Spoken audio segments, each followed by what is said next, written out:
Seiring ekspansi gerai baru, PT SP menargetkan pertumbuhan pendapatan sekitar 5% pada 2026.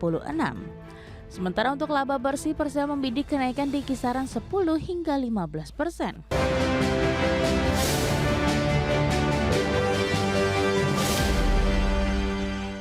Emiten restoran cepat saji PT Pionerindo Gourmet International Tbk atau PT SP tetap agresif melakukan ekspansi bisnis pada tahun 2026. Pengelola jaringan California Fried Chicken atau CFC ini menargetkan pembukaan 20 gerai baru di berbagai lokasi strategis. PT Pionerindo Gourmet International Tbk menargetkan pembukaan 20 gerai baru sepanjang 2026. Gerai baru tersebut akan ditempatkan di berbagai lokasi strategis mulai dari pusat perbelanjaan, area publik, hingga kawasan hiburan. Manajemen menyebut langkah ekspansi menjadi bagian penting untuk meningkatkan penetrasi pasar dan menjaga pertumbuhan bisnis di tengah persaingan industri restoran yang semakin ketat. Persero optimistis momentum pertumbuhan masih dapat berlanjut hingga akhir tahun. Seiring ekspansi gerai baru, PT SP menargetkan pertumbuhan pendapatan sekitar 5% pada 2026. Sementara untuk laba bersih, Persero membidik kenaikan di kisaran 10 hingga 15%. Target tersebut didukung kinerja positif pada kuartal pertama 2026 saat pendapatan perusahaan tumbuh 21% menjadi 204,5 miliar rupiah. Laba bersih Persero bahkan melonjak hingga 26 kali lipat menjadi 19,2 miliar rupiah. Untuk menarik konsumen baru, PT SP terus meluncurkan inovasi menu dan memperkuat penjualan digital. Manajemen menyebut produk seperti ayam bakar samyang dan nasi daun jeruk mendapat respon positif dari pasar. Selain itu, Persero juga meningkatkan penjualan melalui platform online dan delivery untuk menyesuaikan perubahan perilaku konsumen. Strategi ini dinilai penting untuk menjaga pertumbuhan same-store sales di tengah persaingan industri makanan cepat saji.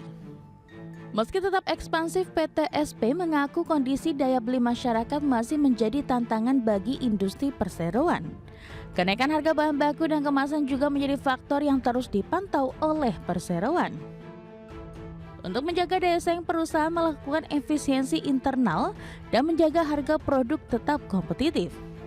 PT Pionerindo Gourmet International merupakan pengelola merek California Fried Chicken atau CFC yang sudah beroperasi sejak tahun 1983. Selain CFC, Persero juga memiliki merek Caldonat Sapo dan Sugakia. Hingga beberapa tahun terakhir, perusahaan memiliki ratusan gerai yang tersebar di berbagai kota di Indonesia. Dengan ekspansi dan inovasi yang terus dilakukan, PT SP berupaya mempertahankan posisinya di tengah persaingan industri restoran cepat saji nasional. Berbagi sumber, IDEX Channel. Bank Indonesia mengaku optimistis nilai tukar rupiah terhadap dolar Amerika Serikat akan kembali stabil memasuki bulan Juli 2026 mendatang. Rupiah akan kembali menguat sesuai dengan target yang telah ditetapkan di rentang 16.200 sampai dengan 16.800 per dolar Amerika Serikat. Bank Indonesia mengaku optimistis nilai tukar rupiah terhadap dolar Amerika Serikat akan kembali stabil memasuki bulan Juli 2026 mendatang. Direktur Eksekutif Departemen Komunikasi BI Ramdan Denny Prakoso menegaskan, BI telah all out dalam menjaga stabilitas nilai tukar rupiah pasca melewati musim demand yang tinggi terhadap dolar. Menurut Ramdan, Bank Indonesia akan terus menjalankan 7 langkah strategis untuk memperkuat rupiah sambil mencermati perkembangan kondisi global yang masih penuh ketidakpastian. Ramdan optimistis rupiah akan kembali menguat sesuai dengan target yang telah ditetapkan, yakni di rentang 16.200 sampai dengan 16.800 per dolar Amerika Serikat. BI masih optimis nilai tukar rupiah di tahun ini masih bisa mencapai rata-rata yang sudah ditargetkan yaitu 16.500 dengan rentang 16.200 sampai dengan 16.800. Bank Indonesia akan terus melakukan 7 langkah strategis dalam rangka memperkuat nilai tukar.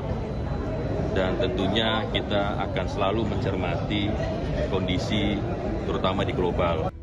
Ramdan menyebut stabilitas rupiah tidak hanya bergantung pada kebijakan Bank Indonesia, tetapi juga memerlukan sinergi seluruh pihak untuk memperkuat perekonomian nasional. Dari Jakarta, Tim Liputan IDX Channel. Ya, rapat kerja Komisi 11 DPR RI dan Bank Indonesia diwarnai hujan kritik terkait pelemahan nilai tukar rupiah terhadap dolar Amerika Serikat. Sejumlah anggota Komisi 11 menilai pelemahan nilai tukar rupiah menjadi anomali di tengah pertumbuhan ekonomi Indonesia yang berada di level 5,61%. Rapat kerja Komisi 11 DPR RI dan Bank Indonesia diwarnai hujan kritik terkait pelemahan nilai tukar rupiah terhadap dolar Amerika Serikat dalam waktu belakangan ini. Anggota Komisi 11 DPR RI dari fraksi PAN, Primus Yustisio, menilai kondisi pelemahan rupiah saat ini yang menyentuh level 17.600 per dolar Amerika menjadi anomali di tengah pertumbuhan ekonomi Indonesia yang masih berada di level 5,61%. Primus bahkan meminta Gubernur BI Peri Warjio untuk mengundurkan diri sebagai bentuk tanggung jawab karena tidak mampu menjalankan tugas dengan baik. Pertumbuhan ekonomi kita 5,61%. Tetapi nilai tukar rupiah kita jeblok. Bahkan sekarang ada di level rekor terendahnya terhadap dolar. Apa yang terjadi saat ini, menurut saya pribadi, Bank Indonesia saat ini sudah menghilangkan trust. Bank Indonesia sudah menyampingkan kredibilitasnya. Sementara itu, anggota Komisi 11 DPR RI dari fraksi PDI Perjuangan Haris Turino mempertanyakan efektivitas seluruh instrumen yang telah dikerahkan oleh BI karena nilai tukar rupiah tetap melanjutkan pelemahan. Menurut Haris, situasi ini tidak hanya dipengaruhi oleh tekanan global, melainkan juga dipicu oleh persoalan dari dalam negeri. Beberapa faktor domestik seperti masalah fiskal, defisit transaksi berjalan, arus modal keluar, hingga penurunan kepercayaan pelaku pasar terhadap perekonomian nasional juga ikut mempengaruhi pelemahan nilai tukar rupiah. Akui tekanan global sangat besar. Tetapi harus diakui juga bahwa ada masalah serius di domestik, Pak. Ini harus jujur diakui. Ada masalah di fiskal, ada masalah di defisit di current account, ada arus modal keluar dalam jumlah besar, dan ada masalah di kepercayaan investor terhadap perekonomian Indonesia. Rupiah kembali menyentuh level terendah di level 17.676 per dolar Amerika pada perdagangan Senin siang. Rupiah tercatat melemah 80 poin atau 0,45% dibandingkan penutupan sebelumnya. Pelemahan ini juga memperdalam tekanan rupiah setelah pada awal perdagangan Senin, rupiah dibuka melemah 33 poin ke level 17.630 per dolar Amerika Serikat. Jakarta, Tim Liputan IDX Channel. Kembali bersama kami pemirsa, emiten penyedia jasa pertambangan PT Buma International Group Tbk atau emiten dengan kode saham DOIT berencana melakukan aksi korporasi pembelian kembali atau buyback saham senilai 104,25 miliar rupiah. Aksi ini dilakukan sebagai bentuk optimalisasi modal di tengah tren koreksi harga saham perseroan dalam beberapa waktu terakhir. Emiten sektor energi PT Buma International Group Tbk bersiap melakukan intervensi pasar.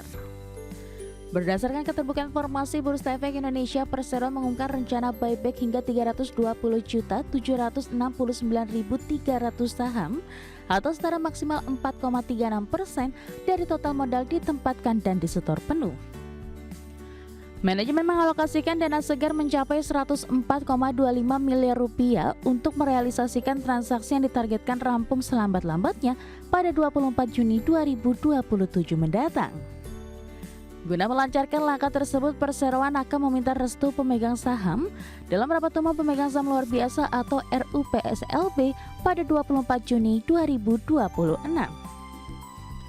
Selain agenda buyback, DOIT juga mengagendakan rencana pengurangan modal menggunakan saham treasury perusahaan. Saat ini saham treasury yang dimiliki DOIT tercatat mencapai 293.837.700 saham yang senilai sekitar 14,69 miliar rupiah. Manajemen optimistis aksi korporasi ini tidak akan mengganggu likuiditas maupun aktivitas operasional perseroan karena didukung oleh arus kas yang kuat. Langkah buyback ini bergulir di tengah performa saham Doit yang berada dalam tekanan. Berdasarkan data perdagangan terakhir, saham Doit bertengger di level Rp226 per lembar saham.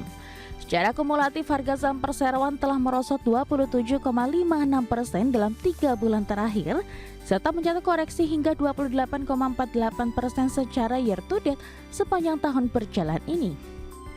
Berbagai sumber, IDX Channel.